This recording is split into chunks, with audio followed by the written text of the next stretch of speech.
Hello friends. Today I thought we might do a little more reading to you video series. This is Volume 1 of the Home Adventure Library. This one's titled The Earth and the Stars. I found this little reference series at a thrift store about a decade ago, and they are somewhat outdated, but I think it's still interesting to read.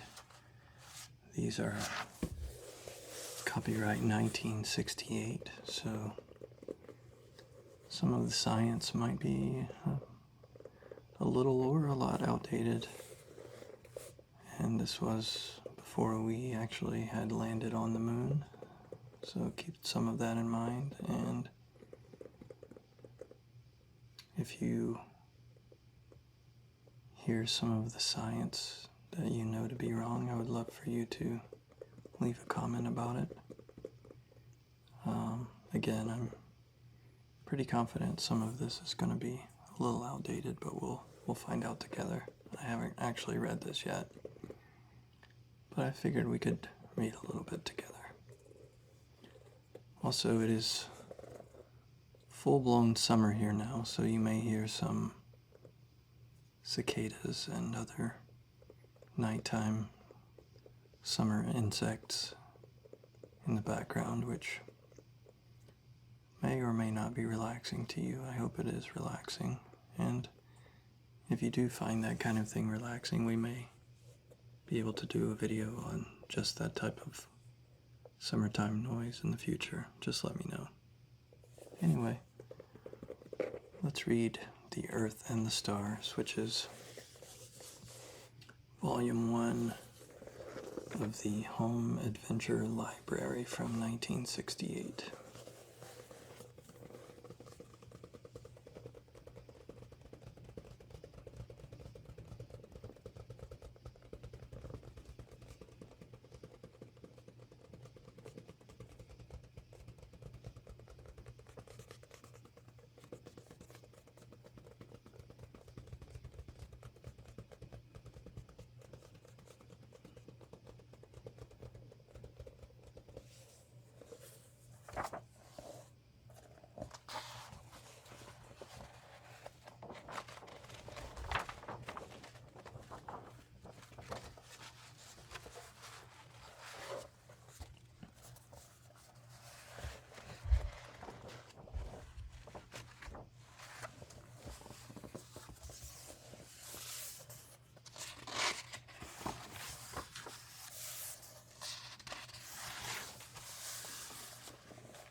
Alright, the first part or chapter is called The Earth and the Sky.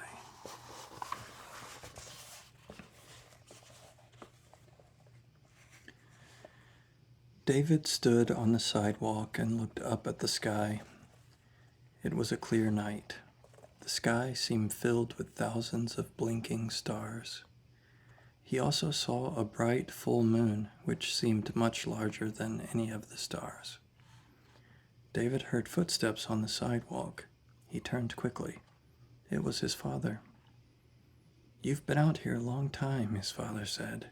"What are you looking at?" "Just the stars," David said. "There sure are a lot of them." "How about that light over there?" his father asked. "That's not a star or a planet. That's a satellite," David answered.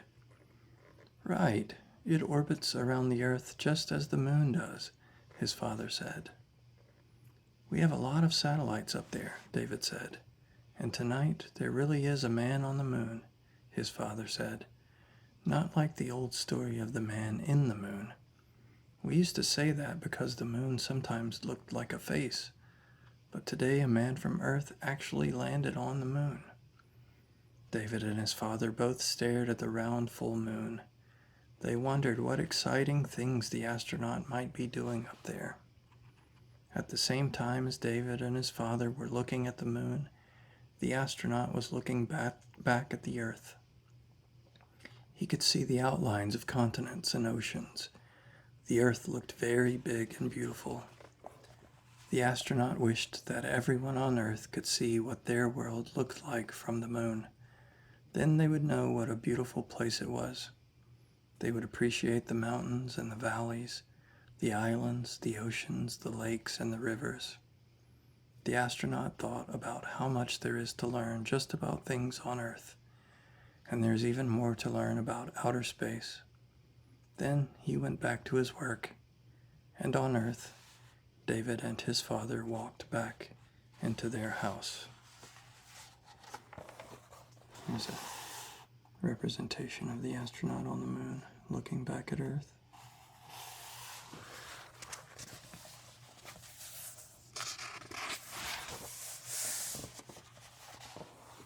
The next part is called When the Earth Was Young.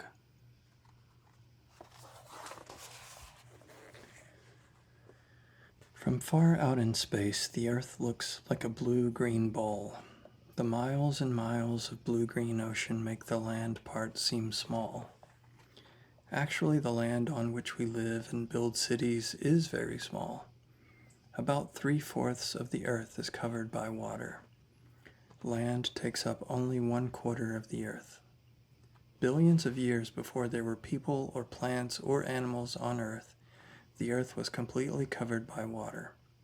Scientists think that the Earth remained one great big ocean for many millions of years. Eventually, the first tiny living things appeared in this huge sea. There were often violent thunderstorms when the Earth was young. It would rain for weeks or months at a time. The air was always warm and wet. Then, over millions of years, the Earth slowly changed. Very likely there were great earthquakes and violent volcanoes. No one knows exactly what happened, but very slowly land rose above the surface of the sea. The first land was probably not very pleasant. It was swampy and muddy. There were tremendous earthquakes and tidal waves. Volcanoes erupted in many places, and boiling lava poured over the land. Scientists think that when land finally emerged from the sea, it was not shaped like the land on Earth today. Many scientists think that the first land was one big chunk. They have given this first big continent a name, Gondwana land.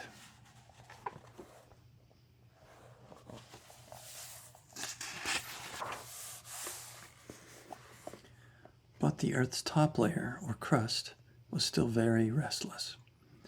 In one especially big earthquake, perhaps this huge piece of land broke apart in its weakest places.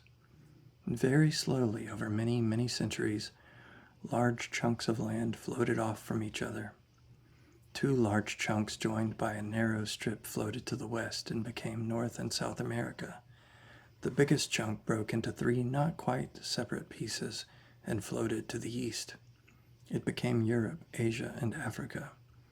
A very large piece floated up and attached itself to the lower part of Asia, becoming the peninsula of India. Some scientists think this piece bumped the Asian coastline so hard that it pushed up land to form the tall Himalayan mountains. Scientists have tried very hard to find out if this is really how the continents were formed. The best clue is the shape of the continents. The bulge of Africa seems to fit very well into the hollow of the Caribbean Sea between North and South America, and the bulge of South America looks as if it would fit into Africa's hollow, just like a piece in a jigsaw puzzle. Here's an idea of that.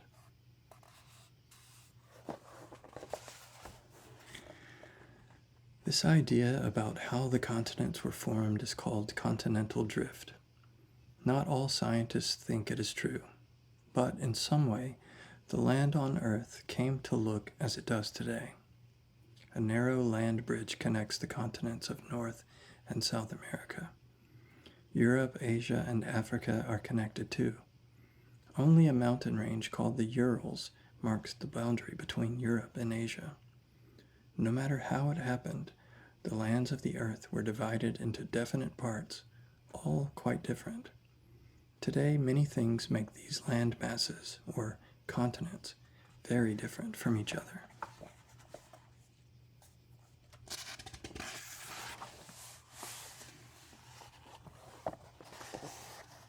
The next part is called the continents.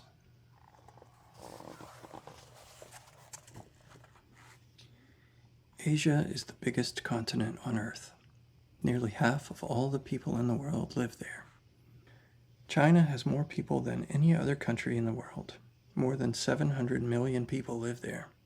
Again, that's very much outdated. In the north, the land of China is cold and dry and hilly. In the south, there is hot, wet land called paddy, where people grow rice. China has some large cities with factories and stores and large buildings, but most of its people still live and work on farms. I would say that's very much outdated as well. Another large country of Asia is India. It is the big triangular peninsula on the southern part of the continent. India also has many millions of people who belong to a different race than the Chinese and Japanese and other Asian peoples. The other very important country in Asia is Japan. It is on several small islands near the mainland of the continent. The Japanese must use every inch of their land either to grow food or to make products that they can sell to other countries.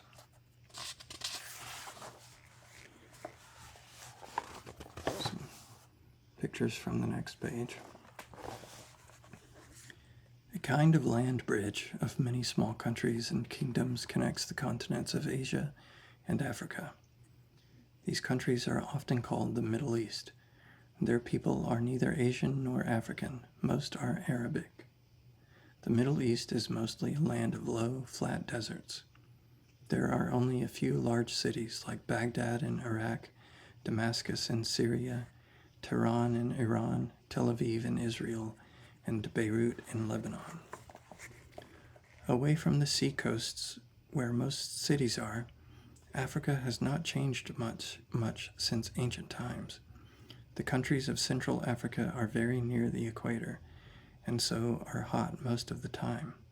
There are thick green rainforests where trees and ferns grow tall enough to block out the sunlight. Wild animals, bright-colored birds, and humming insects live in those jungles. Few people live here. Their small villages with grass-roofed huts are built beside the slow-moving rivers. At the edges of the jungle are miles and miles of broad grasslands. There are no towns or roads here. Hundreds of giraffes, zebras, and other animals roam these plains. North Africa is very different from the steamy jungles and grasslands. Here there is desert as far as you can see. Though it is one of the smallest continents, Europe has been one of the most important in the history of the world. After the great civilizations of Asia and the Middle East, Europe became the most powerful part of the world. Most of the Mediterranean countries, Italy, Greece, Spain, and Portugal, are peninsulas. Water surrounds them on three sides. They are warm much of the time, but can be cool and rainy in the mountains and during the winter. Furthest north in Europe are Sweden, Norway, and Denmark, the countries called Scandinavia, and Finland. The northern parts reach all the way to the Arctic. In summer, the midnight sun shines nearly all night long. Some parts of Scandinavia have steep mountains running down to the sea with beautiful inlets called fjords. The two largest countries in Western Europe are France and Germany. They both have many different kinds of land and people: small farms, little towns, busy cities, thick forests, rugged mountains, and flat farmland. The famous Alps mountains are in the center of Europe, mostly in the tiny country of Switzerland. Eastern Europe includes the countries of Poland, Czechoslovakia, Hungary, Yugoslavia, and the eastern part of Germany. Again, this is before the fall of the Berlin Wall and the breaking up of the Soviet Union, so bear with me here. This part of Europe has rugged mountains, long rivers, and beautiful old cities like Budapest, Warsaw and Prague. The Soviet Union is both the easternmost country in Europe and the westernmost country in Asia. It has more land than any other country in the world.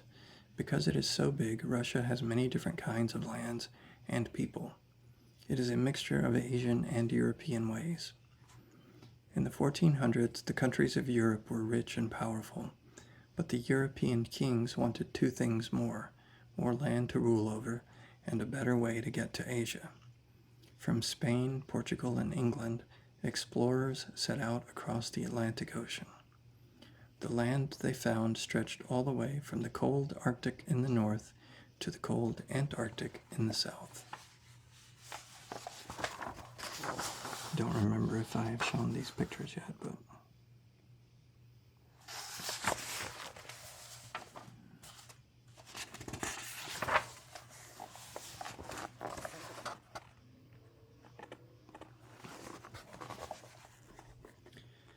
in between were hot tropical lands, wide, warm prairies, and cold mountains.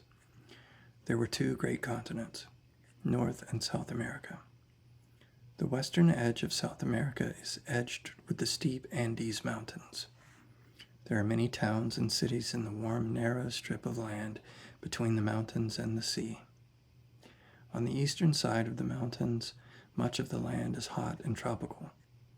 In some ways, Central South America is like Central Africa, with thick green jungles and slow-moving rivers. Birds and monkeys skitter through the trees. The Amazon, the longest river in the world, runs through the heart of Brazil, the largest country in South America. Practically no one except the Indians who live there has explored this land. I'm pretty sure that the word Indians is not used anymore in that context. Argentina, to the south, is the other large country. Its central plains are grasslands called pampas, where gauchos herd cattle like cowboys do in the United States. 6 small tropical countries make up the land bridge of Central America, which connects South America to North America. These countries are warm all year round, and bananas, palm trees, and colorful fruits and plants grow there. Across the narrowest part of Panama runs the famous Panama Canal. North America has 3 countries, Canada, Mexico, and the United States. These neighbors are quite different from each other. Mexico is more like South America because they both were conquered and settled by Spanish soldiers. Like the United States, it had a revolution and became an independent country. A mountain range, the Sierra Madre, runs down its western coast, and in the mountains it is cool and dry. But the parts of Mexico on the seacoasts, both on the east and the west, are tropical. Other parts are hot but very dry. Canada is the largest country in North America. It is much bigger than the United States. Only Russia has more land. The northern parts of Canada stretch all the way to the Arctic. Only Eskimos live there. Other parts of western and northern Canada have very few people and practically no large towns. There are miles and miles of wheat fields and prairies in southern Canada.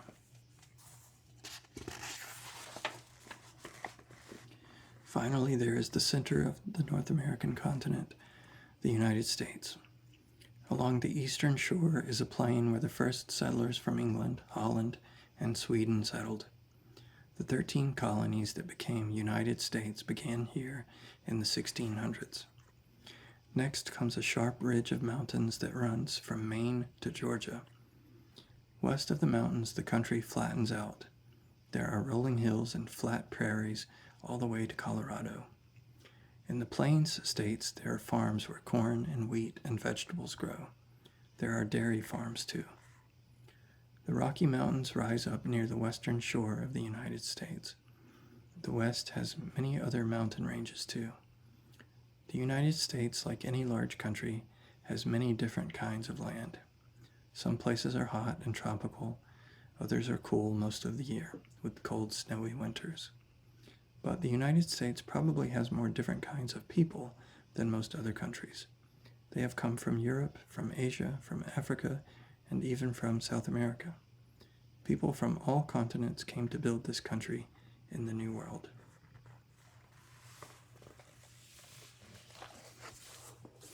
I think we'll stop there for now. Again, very much outdated when it comes to talking about demographics and different peoples of the world. I think books like this are probably best looked at as little time capsules of maybe how history was looked at the time, and not necessarily as a reference book for today.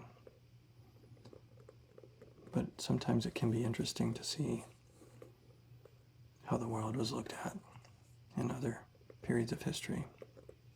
Anyway, this is from the late 60s, and I believe there are 9 total volumes, each one with a different subject that the book goes into. So if you enjoy things like this, or want to hear more from the earth and the stars, just let me know and we can continue from there. My intention is certainly not to offend anyone. Like I said, I had not read that before doing it on camera, so there are definitely a few problematic areas in there, and I'm sure there will be more in the book and in the others as well. But please know my intentions are good, and I would never intentionally want to hurt someone's feelings or make them feel less than. But I hope this video finds you well, and maybe just a little less anxious. Until next time, goodbye.